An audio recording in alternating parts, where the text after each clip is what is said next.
What is going on, guys, and welcome back to another episode of Six Spoke Studios. Today is Storytime Friday, and we're going to be discussing the time I took the Accord Slam to Yosemite and also got pulled over. Hopefully, you guys enjoyed today's podcast episode, and let's get started.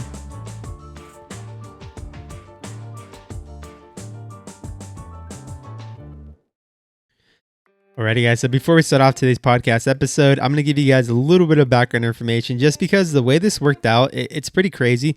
Obviously, this was not a planned trip. It was more of a spontaneous trip, and everything that happened that day is just crazy on its own. So hopefully you guys enjoy this little story time that I have for you guys. So sit back, relax, enjoy, and let's get started. So this is actually the second time I've been up to Yosemite. The first time I went was with the homie Lewis and his girlfriend Maddie. We were up there for a few days, and I took the Accord. But the time that I took it, that time it wasn't slammed, so I didn't take any pictures just because I didn't like the way the car looked. So the second time I ended up going was because I was going back for a specific picture. So we ended up taking the picture, which I'll post here somewhere around here because I'm really proud of that picture. It's one of the best pictures I've taken, actually. And actually, I do have a printout of it, so huge shout out to my homie Jared because he actually got me a printout for my birthday. And I think it was my birthday. Was it Christmas? I don't remember. I think it was one of those two. My birthday and Christmas kind of fall close to each other. Sometimes I forget what I got for what. But also on top of that, my boy Daniel, who is a good college friend of mine, he has never been to Yosemite either. And I remember when I told him about my trip, he was kind of bummed out that I didn't take him with him or tell him about it. So the second time we were hanging out a couple of weeks after. And, he was like, and this is the crazy part because I'm the type of person where if you tell me I'm not down, then I'm kind of down. But I remember he told me, he was like, hey, dude, you're not down to go back tomorrow or like the next day. It was something crazy like that because I remember we planned it within like 2 days and I was like, bet you're not down. And I remember checking my my schedule and everything. I was like, dude, it kind of works out because I was going to be off for the next few days and he was going to be off for the next few days. So I felt like it all worked out. So yeah, I ended up packing a bag the next day. And the crazy thing about this too is everything that happened after that, like I said, it's spontaneous. It just happened on the moment. And that's just the type of person I am because I just like living my life. And, sometimes having a spontaneous trip like this versus something planned is a lot more fun. So the day before I was scheduled to leave to Yosemite with Daniel because we had agreed to leave around like 5 or 6 the next morning. The day before that, I was hanging out with the homie Lewis and we actually went to what's called Arcadia 626 Farmers Market, I think. If you guys don't know what that is or have never heard of it, it's just like this carnival style like place in Arcadia where you can go play games, eat food, drink all these different drinks, a lot of fun. Highly suggest you check it out if you guys live in the SoCal area. Although I don't know if they're doing it now because of the whole COVID situation, but if they ever do open back up, highly suggest you check it out. But yeah, we were out there having a blast, having a good time. And I remember I looked down on my watch and it was like 1 a.m. and I was like, dude, we got to go because I got to be up in a few hours. So I ended up going back to the homie's house, fell asleep. And the crazy part about that too is I only got like 5 minutes of sleep. And the reasoning why is because as soon as I went to bed, I put my alarm clock, set a timer so I knew when to wake up. I fell asleep on the couch and legit within 5 minutes, my phone rings. And I was like, I remember this too because I was like half awake too at this point. I was like, hello. And it was my homie Daniel. And he goes, hey, are you up? And I was like, well, yeah, like now I am. And he was like, well, I can't sleep. And I was like, well, do you want to leave now? And it was like 2 a.m. at that point, and I was dead tired. But I remember at that point, I was like, dude, if we leave now, then I can kind of get this over with, drive up there, and maybe take a nap when we get there. So he ended up going, well, like, yeah, let's just leave now. So I was like, all right, you know what? I'll pick you up. We'll get some coffee, and we'll hit the road. So I went to go pick him up. Found this like cool coffee shop out in LA that was open at like 2 a.m. Got some coffee, some donuts, and we hit the road. And it wasn't until like around 5 or 6 in the morning that I started to really feel tired. And I was like, dude, down, you got to take over, dude, because I'm like falling asleep. So he took over. And by the time I woke up, we were somewhere in Fresno.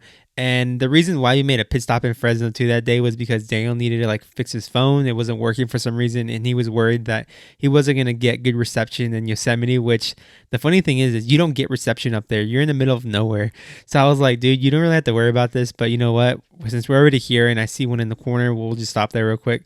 So we get his phone fixed. And then after that, we drive up to Yosemite. So we reached the point where you have to go and pay to get into the park. So if you guys aren't aware, you do have to pay to get into Yosemite. It's not expensive at all. It's only only like 20 or something dollars like that.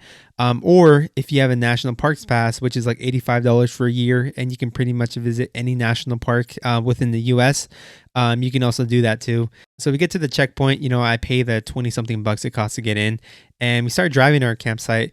Keep in mind, our campsite isn't too far from the entrance of the park. It was only like 20 so minutes away, and ended up driving to like this really nice scenery. And if you guys, like I said, if you've never been to Yosemite, highly, highly, highly suggest you check it out, because it's crazy how beautiful it is, but it's also crazy how we live so close to it. Because like, I've talked to a lot of people, and not a lot of people have gone to Yosemite, and it's crazy because I'm like, well, why haven't you gone? They're like, well, isn't it far? And I was like, no, dude, it's legit like only a few hours away. Obviously you don't have to be the most experienced person out there to go, because the cool thing about a lot of these national parks too is they have paved roads.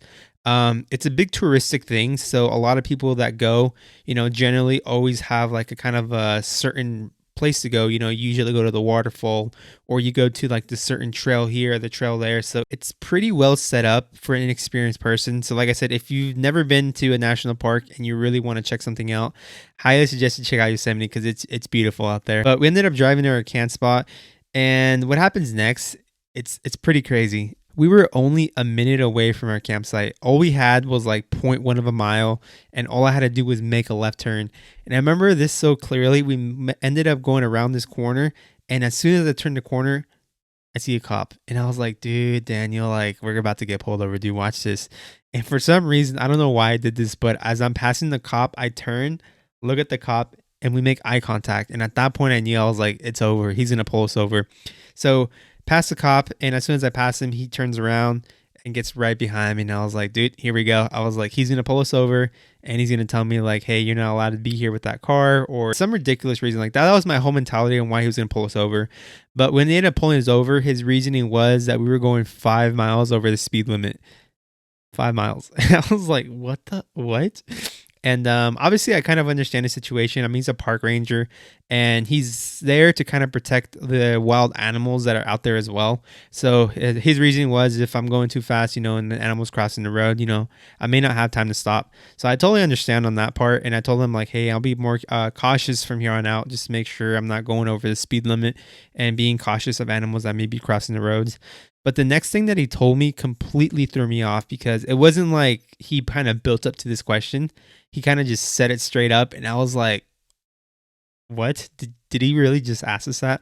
And I'm not going to say specifically what he told us, only because I feel like if I say it, YouTube's going to copyright this video and basically block the video from being viewed. But he basically asked us along the lines is if we had consumed any illegal substances, or if we had this specific substance with us, which is, I like to call it the Santa's white powder. And I was like, as soon as he asked us that question, I remember looking at him and just being in awe, because like I said, he just completely just skipped everything else. He didn't ask like, hey, like what else you guys have in the car? If we had any of this, any of that. He just straight up asked us, he's like, hey, do you guys have this? And I was like, no. And he asked us, well, have you guys ever consumed anything like that in the past? And I was like, no. And he looks over at my friend Daniel, and I don't know why till this day he did this, but Daniel's the type of guy where he's very very upfront, and when he gets nervous sometimes he kind of says things that he doesn't really mean to say, but he just says it. And I remember the cop looked at him and asked like, hey son, he was like, have you consumed any of this or done anything like that? And he looks at the cop and he goes, well, I had a brownie like last year or 2 years ago. And I remember looking at him and I was like, dude, why? Why would you tell him that? But no, the cop was kind of cool about it. And he's just laughing. He was like, well, I appreciate the honesty, son.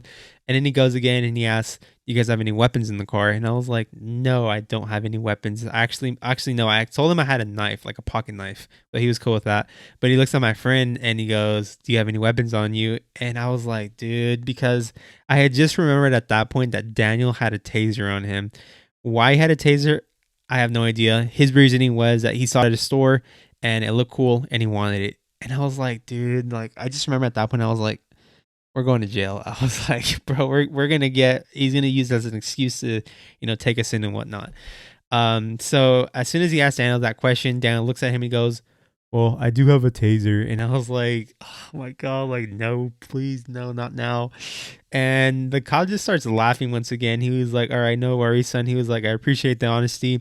And then him and his partner go back to the car, fill out some information, and they come back and they go, well, you guys are free to go. He was like, make sure you guys take it easy, have fun, and stay safe. He let us go, pretty chill about it, but it was just the most random interaction and the weirdest question I've ever been asked from an officer. Like I said, this is funny too, because I turned the car on, drive like 20 meters that way and turn the car off, and we're at our camp spot. And that's just how crazy that happened. And it's just insane. I don't know why, to this day, I'm still confused on why he asked us this question. Hey guys, we ended up getting to the campsite. We set up our tent. We got a quick like little lunch started. And then we spent the rest of the day hiking. So had a lot of fun. And like I said, if you guys have never been to Yosemite, highly suggest to check it out. It's a very good place to go. Just keep in mind, you just want to do a little bit of research when you go, because you want to make sure you have the proper attire for the season you're going. You want to make sure you have plenty of food, and food that's not perishable. So you do have to lock it up in like this bin that has a lock to prevent like wild animals from getting into it. So non-perishable food.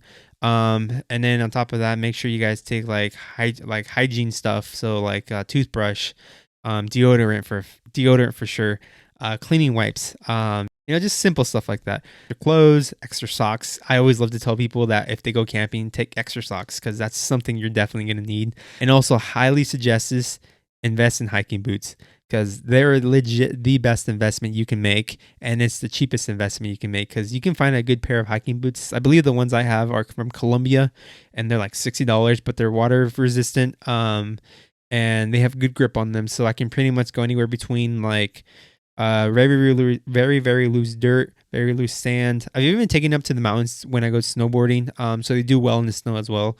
So I highly suggest you guys invest in a good pair of boots. But yeah, guys, if you guys are interested, I am going to be making like these camping trip videos in the future. Obviously, with the Crosstrek, we've opened up a lot of different possibilities if you go out there. Also, what do you guys think I should do first? I'm planning on doing like my wheel tire setup first, but I also want to do like my racks and like lights and all my bash bars and everything. So I'm still kind of indecisive of which one I should do first. I'm thinking realistically probably wheels. If you guys know any good recommendation for a wheel setup, let me know, because I'm kind of looking into that too. Other than that, guys, hopefully you guys enjoy this little short story. I'm gonna try to make as many of these little short stories as I can, because I have plenty of stories to tell. And some of these other stories get crazier. Like the time I went to Utah, that's a completely different story. And like I said, that's probably one of my biggest stories. And that's something I'm saving up for one of the future videos, because I really do want to tell that to you guys. But hopefully you guys enjoyed this video. If you did, make sure to give it a thumbs up. Other than that, guys, let me know what you guys think about the podcast so far. And let me know what I should do to the Crosstrek as well. Hopefully you guys enjoyed this video, and I'll see you in the next one.